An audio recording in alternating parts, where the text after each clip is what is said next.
The needle drops onto vinyl, and for 3 minutes the world believes exactly what it hears. A voice, a melody, a story, all credited to one name in gold letters on a record label. But behind almost every classic soul and R&B hit that filled living rooms and car radios for 70 years, there was another hand on the pen, another voice that sang the words first, another name quietly erased before the ink was even dry. What you want, baby, I got. Publishers profited, executives got rich. The true writers, some legendary, some forgotten by history, spent decades fighting to prove their own songs belonged to them. Some won, some never lived to see it. This is R&B Pulse Track, and tonight we go behind 13 unforgettable records to uncover who really wrote them. Number 13, Michael Jackson, Wanna Be Startin' Something, 1982.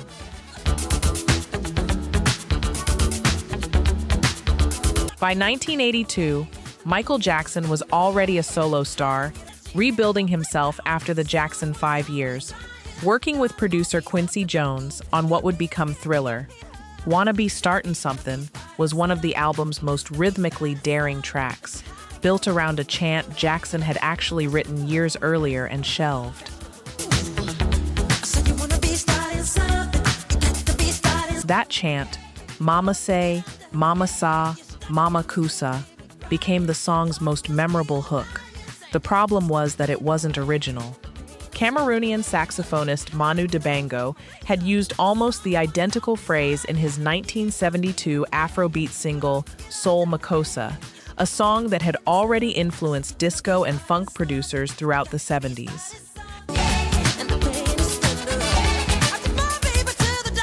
Dibango noticed the resemblance immediately after Thriller's release, but didn't pursue legal action right away, given Jackson's stature and the costs of a fight. It wasn't until 2009, shortly before Jackson's death, that Dibango formally sued in French court, seeking damages and an injunction against further sales. The case was settled out of court for an undisclosed amount, with Jackson's side never admitting the chant was lifted, rather than coincidentally similar. Rihanna's Don't Stop the Music later drew the same accusation from Dibango, reinforcing how widely that phrase had traveled. For Jackson's legacy, it remains a footnote, a reminder that even pop's most meticulous perfectionist borrowed from the margins of music history. Number 12, Aretha Franklin, Respect, 1967.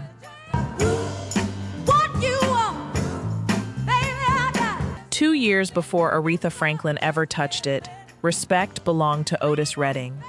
He wrote and recorded it in 1965 as a slow-burning Southern soul plea from a working man to the woman waiting for him at home. A song about tired feet and a marriage running on fumes.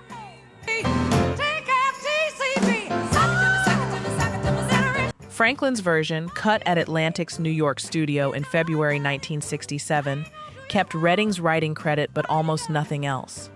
She and her sister Carolyn restructured the arrangement entirely, adding the driving "Sock It to Me" backing vocals and the now iconic spelled-out chorus, R-E-S-P-E-C-T.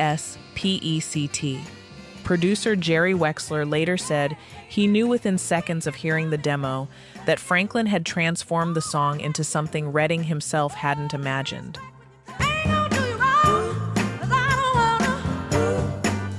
Redding reportedly heard Franklin's version and, rather than resenting it, told his band the song belongs to her now. He wasn't being modest. Franklin's take became a civil rights and feminist anthem almost overnight, eclipsing his original commercially and culturally within months.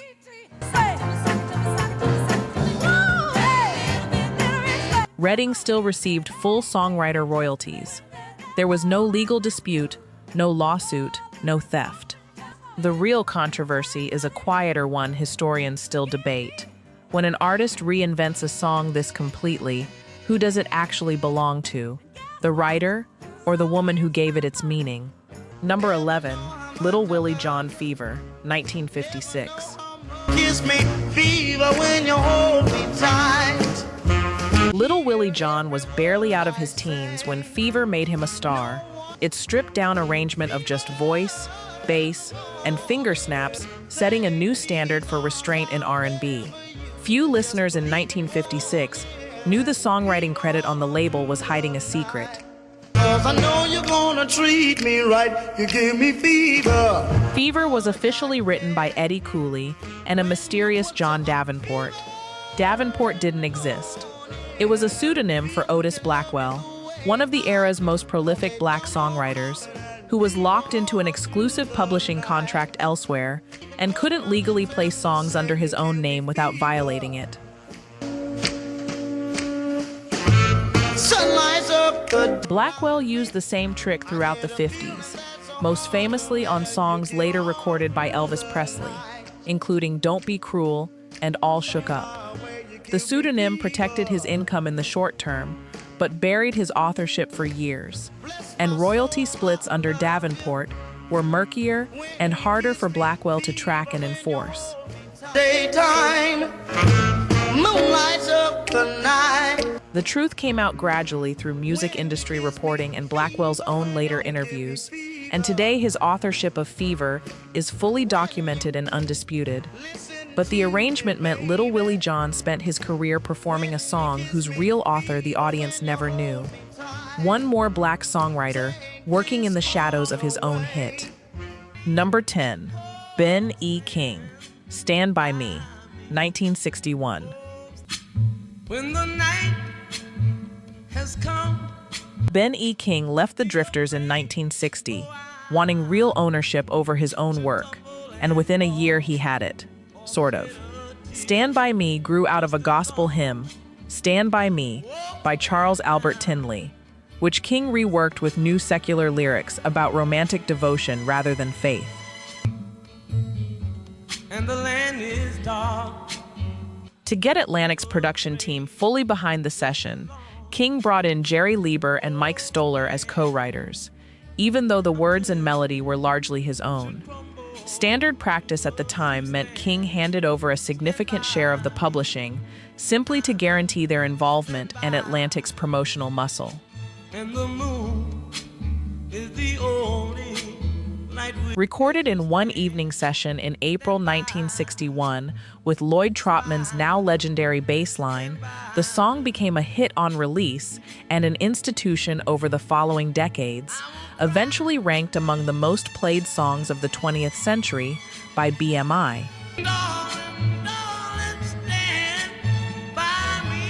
King never disputed Lieber and Stoller's credit publicly, and no lawsuit ever followed.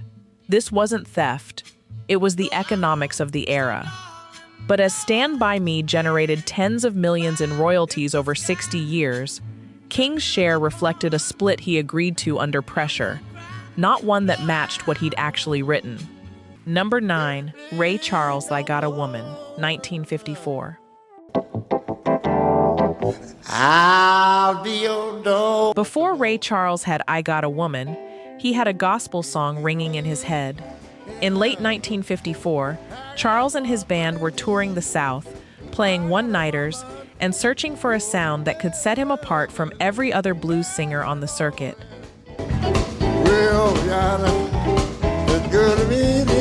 The melody and structure he landed on were built almost directly from It Must Be Jesus, a gospel number recorded by the Southern Tones.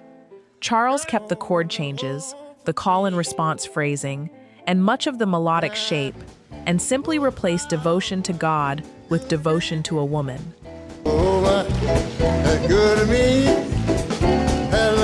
Recorded at a radio station in Atlanta in November 1954 with his touring band, the session captured something raw and unpolished that Atlantic Records released almost as is. It hit number 1 on the R&B charts within weeks, and is now widely credited by historians as one of the founding records of soul music, fusing gospel fervor with secular subject matter for the first time at that scale.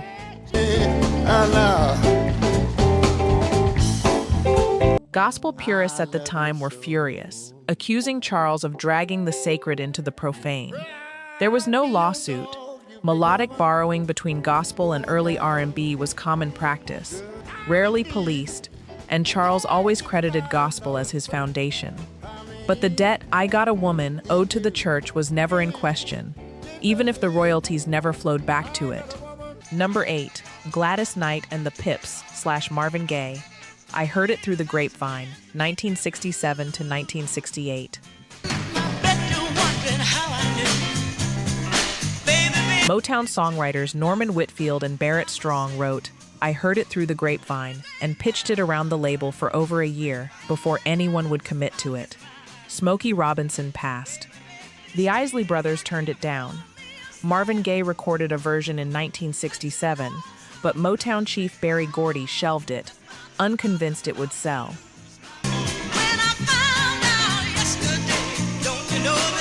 Whitfield refused to let the song die. He reworked the arrangement for Gladys Knight and the Pips, giving it a harder, more urgent groove, and released their version in September 1967. It became a massive hit, number 2 on the pop charts, Motown's biggest selling single up to that point.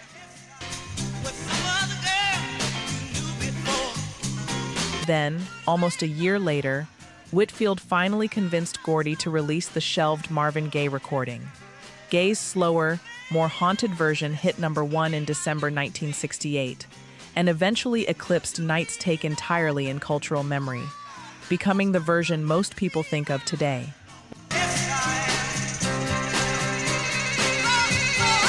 No lawsuit, no theft. Both were legitimately Whitfield and Strong's song, released with full authorization.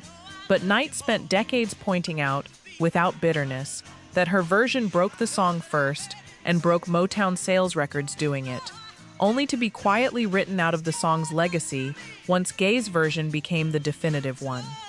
Number 7, Bobby Blue, Bland. Turn On Your Love Light, 1961. Without a warning, you broke my heart. Bobby Blue Bland spent the late 1950s building a reputation as one of the great blues soul shouters at Duke Records in Houston, a label owned by Don Roby, a man who understood the music business as ruthlessly as he understood the music itself.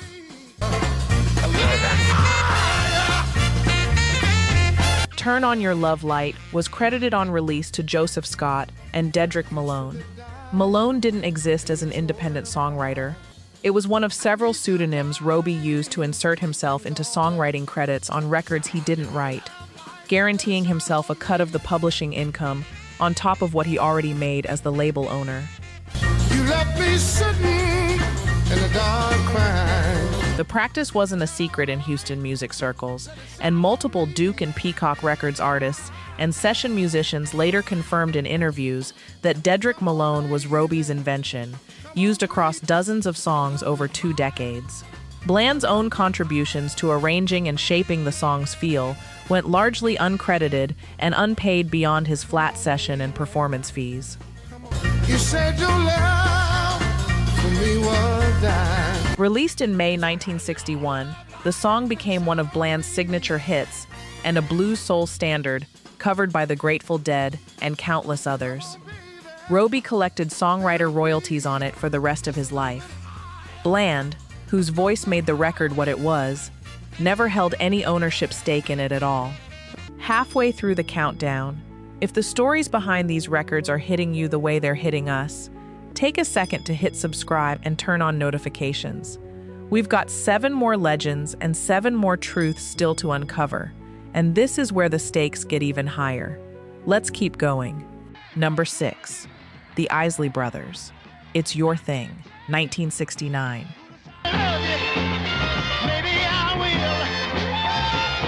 By 1969, the Isley Brothers had spent years as Motown's writers-in-waiting, largely restricted from releasing their own compositions under the label's tightly controlled system.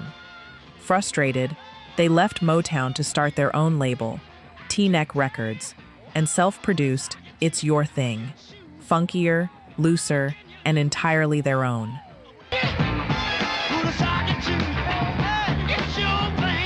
The song exploded, hitting number 2 on the pop charts and number 1 R&B, and became one of the first major hits by a black group on a black-owned independent label.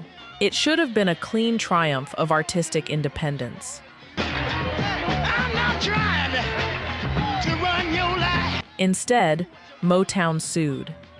Berry Gordy's company claimed the Isley Brothers were still contractually bound to Motown and had no right to release music elsewhere, seeking a share of the song's earnings and control over its future. The case became a significant early test of how far label contracts could extend over an artist's output after they'd left. I know you wanna, it's a thing, you wanna do what. The Isley Brothers won. The court ruled the song and the label were legitimately theirs, a landmark moment that helped establish clearer boundaries around artist ownership in an era when labels routinely claimed everything an artist touched. It wasn't a songwriting theft story. It was a fight over who gets to own success once an artist finally builds it themselves. Number 5, James Brown and Bobby Byrd, Get Up. I Feel Like Being a Sex Machine, 1970. Get on up, stay on the scene, get on up like a sex machine. Bobby Byrd had been with James Brown since the 1950s, bandmate, arranger, and one of the few collaborators trusted enough to shape Brown's sound from the inside. By 1970, Brown's rhythm section had just walked out over pay disputes, and Byrd helped rebuild the band that would define funk's next chapter. Sugar bone, get it, devil. Sex Machine grew out of studio jam sessions where Byrd's call-and-response vocal interplay with Brown, Get Up, Get On Up, became as central to the record as Brown's own vocals. Multiple band members and biographers have since described Byrd's role in shaping the song's structure and hook as far beyond a background singer's. Right on, right on. Right on, right on, right on. Byrd received a co-writing credit on the record, so this wasn't a case of total erasure. But musicians and historians researching Brown's catalog have long noted a pattern. Brown, as bandleader and label-adjacent power broker, controlled publishing splits that rarely reflected how much of the actual songwriting came from the musicians around him, Byrd included. Then use your phone. Stay on the scene. Byrd stayed loyal to Brown for decades and rarely spoke publicly against him, but in later interviews he acknowledged the imbalance candidly, grateful for the platform, clear-eyed about what it cost him financially to build hits for a genius who controlled the pen. Number 4, Bobby Womack, It's All Over Now. 1964. Bobby Womack wrote It's All Over Now for his group, the Valentinos, and it climbed respectably onto the R&B charts in 1964. A solid regional hit, nothing more. Then the Rolling Stones heard it during a U.S. tour and asked to record their own version.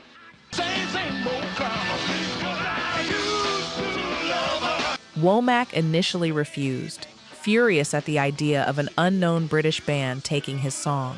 It was Sam Cooke, Womack's mentor and label boss at the time, who talked him into it, reportedly telling him not to worry, because the royalty checks would keep coming for the rest of his life either way. Cooke was right. The Stones' cover, released in June 1964, became their first UK #1 and a defining early single, dwarfing the Valentinos' original in sales and reach almost instantly. Womack kept full songwriting credit and did receive real royalty income for decades. This was never a legal dispute. But the emotional toll was real. Womack spent years watching a song he wrote and lived through the Rolling Stones. It became one of the clearest early examples of the pattern that would define the British invasion. White rock acts finding commercial breakthroughs by covering Black American songwriters whose own versions the mainstream had ignored. Number 3, Diana Ross and the Supremes, Someday We'll Be Together, 1969. Someday We'll Be Together began not as a Supreme song at all, but as a duet performance by songwriter-producer Johnny Bristol and his partner Jackie Beavers years earlier. Bristol co-wrote the song and originally sang the male vocal part himself, as a guide track meant only to demonstrate the arrangement to Motown executives.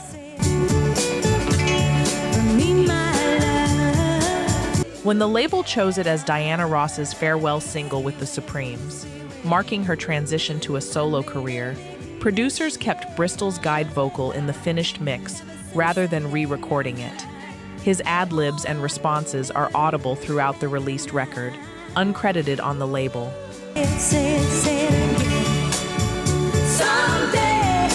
Released in October 1969, it became the Supremes' final #1 single and one of Motown's most poignant farewell records.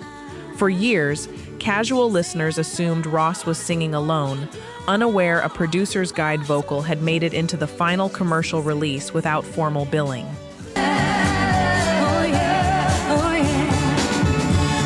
Bristol did receive songwriting credit and was well compensated as a producer within Motown's system, so this was never framed as theft. But it remains one of Motown's stranger footnotes. One of its most celebrated vocal performances is technically a duet, with one half of it never properly acknowledged to the public that bought the record. Number 2, Ruth Brown Atlantic Records Catalog. Early 1950s. Ruth Brown was Atlantic Records' first true star, so central to the label's early success that Atlantic was nicknamed the house that Ruth built. Hits like Mama, He Treats Your Daughter Mean, and 5 to 15 Hours powered the label through the early 1950s, while Brown herself lived on a modest advance against royalties that never seemed to clear.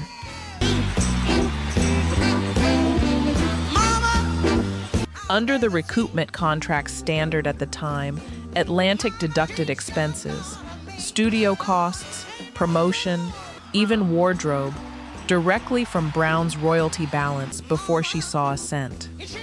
By the label's own accounting, Brown remained perpetually in debt to Atlantic, despite generating some of its biggest sales figures of the decade.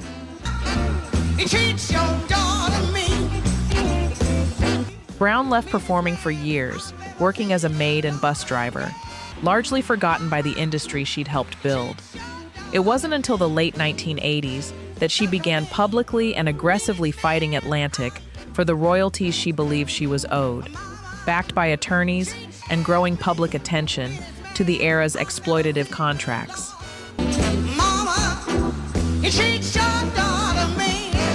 The pressure worked. Atlantic settled with Brown and, more significantly, funded the creation of the Rhythm and Blues Foundation in 1988 to identify and pay other artists from the era who'd been similarly shortchanged, a direct legacy of one woman's decades-long refusal to let the debt go unchallenged. Number 1, Bo Diddley.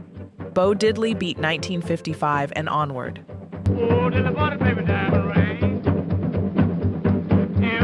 Bo Diddley didn't write a song that got stolen. He created a rhythm that changed popular music, and then watched almost everyone profit from it, except him. The syncopated shave and a haircut pattern he introduced on his self-titled 1955 single became one of the most influential rhythms in American music history.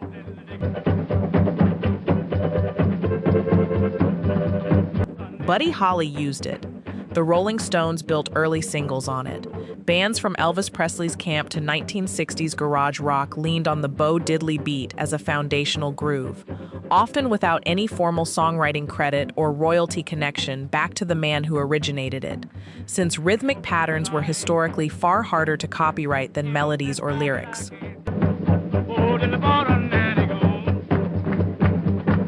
Diddley spent much of his later career publicly frustrated by this, giving interviews well into the 1990s and 2000s, where he pointed out, without exaggeration, that he could hear his own rhythm on records that had made other artists wealthy, while he continued working well past retirement age to make ends meet.